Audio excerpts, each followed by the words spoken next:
Yeah, it's tough to watch, isn't it? Well, I'm joined now from Gran Canaria by Maggie Oliver, who you saw in that report, owner of the Maggie Oliver Foundation and best known as the detective turned whistleblower who resigned from Greater Manchester Police in late 2012 in order to expose the Rochdale grooming scandal. Thank you very much for being with us this afternoon. When you watch reports like that one from Jason, you must just have your head in your hands, don't you?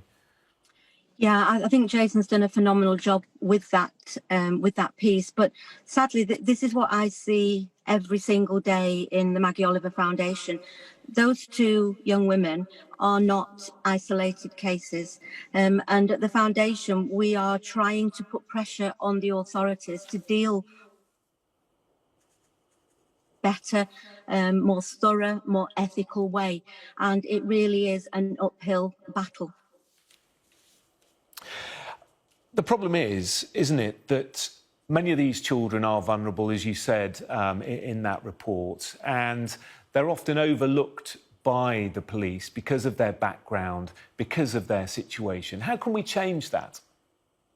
I think that the first step in this has been what I've been trying to do for the past 15 years, really, is to educate the public in what was going on behind the scenes. The authorities have been failing these children for decades, actually. I've known about it for 15 years, but over the last 8 years since I resigned from Greater Manchester Police, I've continued to campaign and to highlight I see it as gross criminal neglect and corruption at the highest places in these authorities. I mean, even your statement on the piece from West Yorkshire Police trots out the same sentences all the time. You know, we're going to do our best. Things have changed. It's no longer the same as it used to be. But the two girls, the two young women that you've spoken to, they came to the foundation for help because they were desperate. They were desperate because they were being ignored, they were being failed. And we see that every single day from dozens and dozens of victims throughout the whole country. And yet the authorities continue to ignore them. I think that, you know, I've been involved in the ICSA, the National Abuse Inquiry, looking at organised networks. And as I've been very vocal in saying, they absolutely blocked out all the northern towns and cities. Wherever I have turned to try and get the authorities to listen, they failed. They continue to pretend it isn't going on, and yet we know full well that it is. Recently, with the foundation, myself and a colleague have been in talks with the Home Secretary, Priti Patel, and I am hopeful that she's taking this really seriously, because pressure needs to be put on police forces to take action. I think there's a big problem with the quality of the police officers that are dealing with these cases. I also think there's a major problem with the lack of consistency of officer dealing with an individual victim. And my personal belief is that the role of gaining the trust of these vulnerable victims should be taken on by people who are not police officers, who are not a resource to be moved from one job to the next because it's convenient to do that. When a victim finally plucks up the courage to speak out, they need to be treated with kid gloves. They need to have their hands held, be nurtured and supported through the whole process, which is a horrific process. I think the whole process needs to be completely overturned. We need a new way of dealing with these kinds of crimes. We know in the past sensitivities over race have held up investigations. Do you think that is still the case?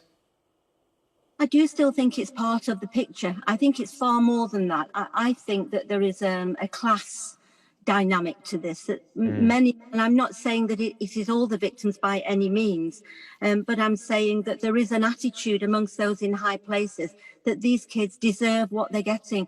You know, how many times have we heard the platitudes, you know, these kids are making a lifestyle choice. The victims themselves are being blamed. The attention needs to focus on the grooming gangs. You know, your report there made it crystal clear that those young women know full well where these men are, who they are abusing, where the abuse is taking place. That's what we hear in the foundation. We've been referring these cases, many of them over the past year, to various police forces, not just West Yorkshire Police, and they are even ignoring us. We have now taken our concerns much higher. We went to the Home Secretary. We are in talks with Operation Hydrant and Simon Bailey, who is the Chief Constable in charge of CSE and CSE throughout the country. I'm also a commissioner on Sajid Javid's commission together with the Centre for Social Justice. So I'm doing my bit, the foundation is doing our bit, and we're not going to let this go away. You know, I'm now joined by a team of almost 40 people. We are gaining in number, but I would ask people who believe in what I am trying to do to get behind the foundation, to support us, to donate to us, because without that backing, we can't continue the work we're doing. And it is critical work, because these grooming gangs abusing, preying on vulnerable children are destroying lives. And as a country, I feel it's scandalous that we are still hearing the same stories day after day after day. And those who are paid to protect children, those chief constables who will retire on big pensions, have a duty to protect. It is not a choice, it is a duty. And they are knowingly failing in that duty. And it makes my blood boil. You know, it's my everyday life. This subject has become my life, but I will not give up, because who else is going to fight for these kids who have nobody fighting for them? I don't really know what else to say. Well, I think you've made your point very well indeed. It is fantastic work you're doing, Maggie, and don't give up. Maggie Oliver, owner of the Maggie Oliver Foundation. Thanks for pausing your journey to speak to us. It's much appreciated. You're very welcome. Thank you for having me on.